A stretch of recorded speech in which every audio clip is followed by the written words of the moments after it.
So next, I invite Madam to share from Telangana.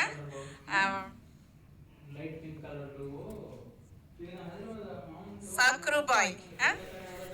So Madam will share their plan.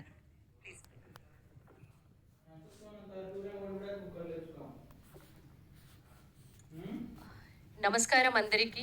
నమస్తే. నేను తెలుగులో మాట్లాడతాను. నేను హిందీలో మీ అందరికీ అంత అర్థం చేయించలేకపోతాను. నేను ఎక్కడైనా మిస్ అవుతానేమోనని నేను తెలుగులోనే మాట్లాడతాను.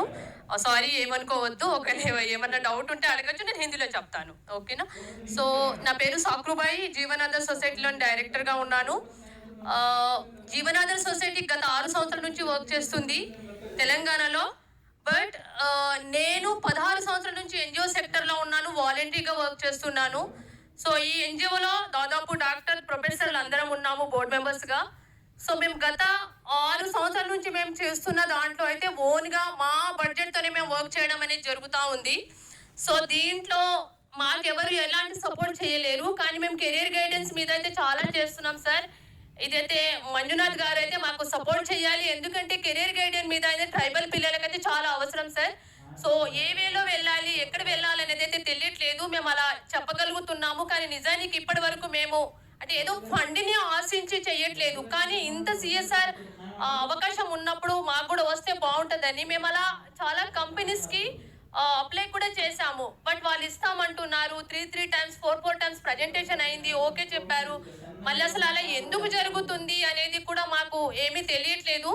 కానీ మా ఫోకస్ ఏంటంటే ఇప్పుడు మేము చేస్తున్న క్రమంలో మేము ఇప్పుడు సాధించింది ఏంటంటే అజిమ్ ప్రేమ్జీ ఫౌండేషన్తో మేము ఫార్మర్తో వర్క్ చేస్తున్నాం సార్.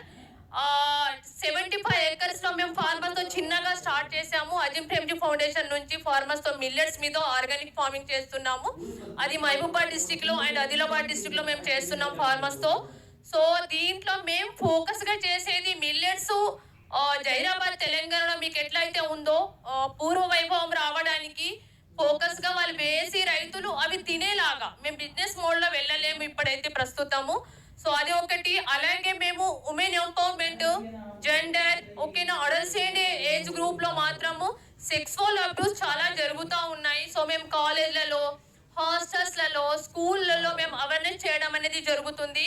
సో ఇది ముందే మేము సో నేనేమంటున్నానంటే చాలా జరుగుతున్నాయి ఇట్లాంటి వాటిలలో మనం ముందు అవేర్నెస్ చేయాల్సిన అవసరం చాలా ఉంది అనే దాన్ని అయితే నేను చెప్తున్నాను.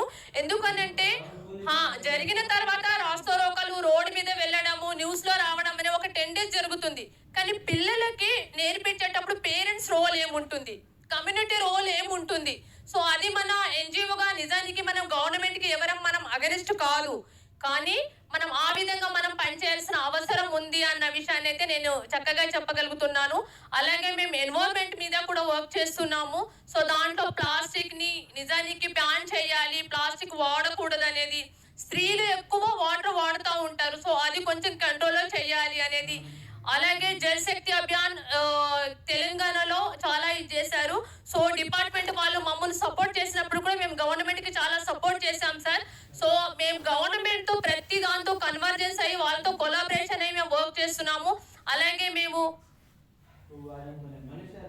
నేను ఆల్రెడీ మేము మేము హెచ్ఎస్సిఎల్ వాళ్ళతో కూడా కొలాబరేషన్ అయ్యాము. అలాగే తర్వాత పాన్ ఇండియా, ప్యూర్ ఇండియా వాళ్ళతో కూడా కొలాబరేషన్ అయ్యి మేము వర్క్ చేస్తున్నాము. ప్లేస్ గెదర్, గూగుల్ వీళ్ళతో. సో నేనేం చెప్తున్నానంటే నిజానికి సిఎస్ఆర్ ఫండింగ్ ఒకవేళ మనకి వస్తే గనక ఇంకా ఎలా రావాలి అనేది మంజునాథ్ గారు మాకు కొంచెం ట్రైనింగ్స్ కానీ అట్లాంటివి ఎన్జిఓ నెట్వర్క్లో భాగంలో మా కెపాసిటీ బిల్డ్ చేయాలి. మేము ఇంకా కొత్త ఎన్జిఓలం అనేది అయితే చిన్న ఎన్జిఓ, సో కెపాసిటీ బిల్డ్ చేయాల్సిన అవసరం ఉంది అనేది చెప్తున్నాను sir. Thank you so much.